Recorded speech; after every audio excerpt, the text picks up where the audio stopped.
Dear students, now we shall study of this chapter the last topic post fertilization. इस chapter का अब हम लोग लास्ट टॉपिक पढ़ेंगे पोस्ट फर्टिलाइजेशन, निषेचन पश्च घटनाएं।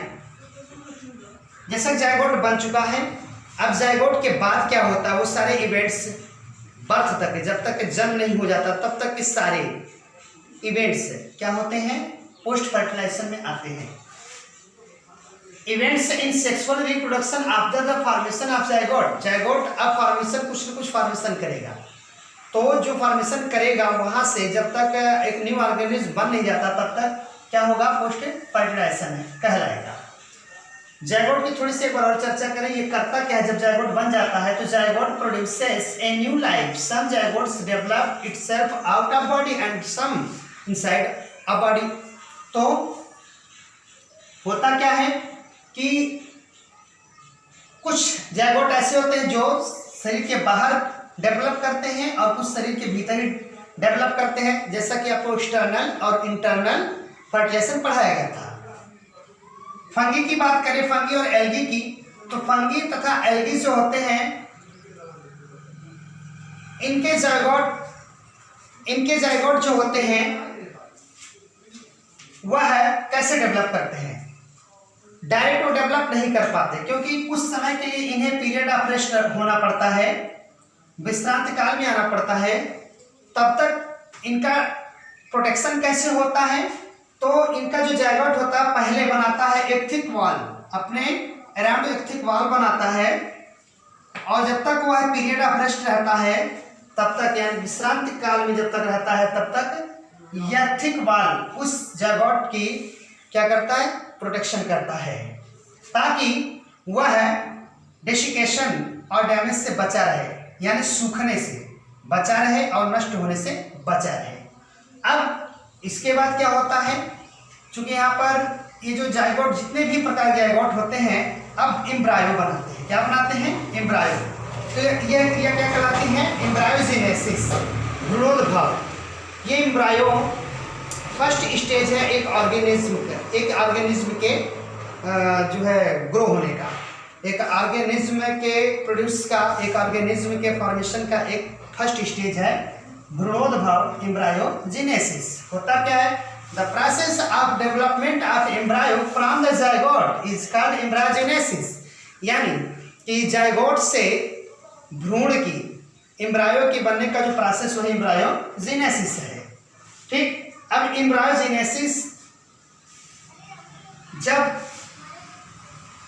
हो जाता है या होने लगता है तो उसमें दो इवेंट्स आती हैं, सेल डिवीजन, वो भी मिटोसिस, मियोसिस नहीं, और सेल डिफरेंशिएशन यानी विभेदीकरण। तो सेल डिवीजन पहले क्या होता है, जो जायगोट होता है वह है, क्योंकि हम पहले ही पढ़ चुके हैं 2n, वो 2n टाइप होता है। और अब यह क्या करता है, यह जायगोट स्वयं को बार बार डिवाइड कर करके, बार बार डिवीजन कर करके ढेर सारी सेल्स कलेक्ट करता है, ढेर सारे सेल्स को बनाता है।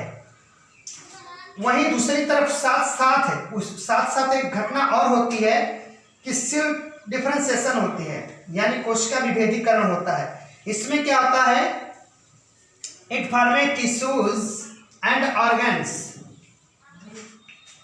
जो सेल्स बन रहे हैं और साथ साथ उसमें और क्या घटना घट रही है, उसमें टिश्यू बन रहा है और ऑर्गन बन रहा है, ऊतक और अंग साथ साथ बन रहे हैं, ताकि एक ये प्रोसेस हो क्यों रहा है, वास्तव में ये हो रहा है एक नए संतान का निर्माण। ऊतक होगा तो अंग होगा, अंग से अंगतंत्र होगा, ये सब सिस्टम तो आप ऑलरेडी जानते हैं फिलहाल।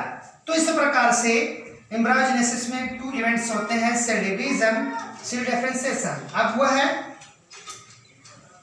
भ्रूणोद्भव, यानी जायगोट पहले बनाया एम्ब्रायो अब एक न्यू ऑर्गन को बना रहा है। बात करें ओविपायरस और विविपायरस की, तो जो ओविपायरस मतलब अंड प्रजक और विविपायरस मतलब सजीव प्रजक, यानी कि वो जो अंडे देते हैं, वो जो बच्चे पैदा करते हैं। तो ओविपायरस जैसे होते हैं रेप्टाइल्स और birds, 2 type of organism on the basis of embryo. Embryo के विकास के आधार पर दो प्रकार के जीव हो जाते हैं, ओविपेरस और विविपेरस। तो ओविपेरस जैसे रेप्टाइल्स और बर्ड्स, इनका क्या होता है कि इनके जो एम्ब्रायो होते हैं वो बॉडी में डेवलप तो करते हैं, बट कुछ समय पर, कुछ निश्चित समय के पश्चात वह उस एग को शरीर से आउट कर देते हैं। अब एक सर्टेन टाइम आता है जिसके पश्चात वह एग का हार्ड कैल्केरस सेल टूट जाता है। एग को प्रोटेक्ट करने के लिए उस पर हार्ड कैल्केरस शेल यानी कि कठोर कैल्शियम युक्त सुरक्षा कवच बनी रहती है, ताकि जो अंदर एग है उसको प्रोटेक्शन मिल सके। समय आने पर वह हार्ड कैल्केरस सेल भी टूट जाता है और उसमें से एक न्यू ऑर्गेनिज्म पैदा होता है। विविपेरस की बात करें तो यह है inside the uterus as a human, जैसे मानव में गर्भाशय में ही बच्चे का, शरीर के भीतर ही एम्ब्रायो का डेवलपमेंट होता है। उसके बाद बाय डिलीवरी यानी कि by delivery an organism come out from the body. तो एक ऑर्गेनिज्म जो विविपेरस में होता है वह है यूटेरस इनसाइड द बॉडी, शरीर के भीतर यूटेरस होता है, यूटेरस में उसका डेवलप होता है और यह पूर्ण रूप से विकसित होकर, और एक टाइम आता है इसे हम डिलीवरी कहते हैं, प्रसव कहते हैं, प्रसव के दौरान एक नया संतान उत्पन्न होता है। बात करें फ्लावरिंग प्लांट्स की, उसमें कैसे होता है, तो फ्लावरिंग प्लांट्स में आप लोग पहले से बहुत सारी बात को जानते हैं। फ्लावरिंग प्लांट्स में आपको स्ट्रक्चर ऑफ एक बाइसेक्सुअल फ्लावर में बताया गया था कि इसमें एम्ब्रायो होता है, इसमें पेटल्स होते हैं, इसमें सेपल्स होते हैं और स्टैमेंस होते हैं। तो ये सेपल्स, पेटल्स, स्टैमेंस, ये जितने स्ट्रक्चर्स आपको दिख रहे हैं, आफ्टर फर्टिलाइजेशन यानी कि फर्टिलाइजेशन के पश्चात ये धीरे धीरे सूख कर गिरने लगते हैं और सिर्फ बचता है ओवरी, अंडाशय। सिर्फ ओवरी बचता है, अंडाशय जो जिसके ओव्यूल्स में एग्स थे और वह फर्टिलाइज हो चुके हैं, वही एग डेवलप करके फ्रूट बनाते हैं। बट इसका प्रोसेस ऐसे समझें कि ओवरी में ओव्यूल्स हैं, ओव्यूल्स में फर्टिलाइज्ड एग्स हैं जो पहले एम्ब्रायो बनाएगा और वही एम्ब्रायो डेवलप करके फ्रूट बनाएगा। अब फ्रूट जब डेवलप होने लगता है तो उसमें मेन इम्पोर्टेंट जो होते हैं टू नए टाइप के इसमें स्ट्रक्चर्स आते हैं, outly pericarp and inside a seed. बाहर सुरक्षा देने के लिए पेरिकार्प आता है, बाहर आवरण आता है और अंदर सीड होता है, ठीक। और वह सीड फेवरेबल कंडीशन में जर्मिनेट होता है, अंकुरित होता है और एक नए प्लांट्स को ग्रो करता है, प्रोड्यूस करता है।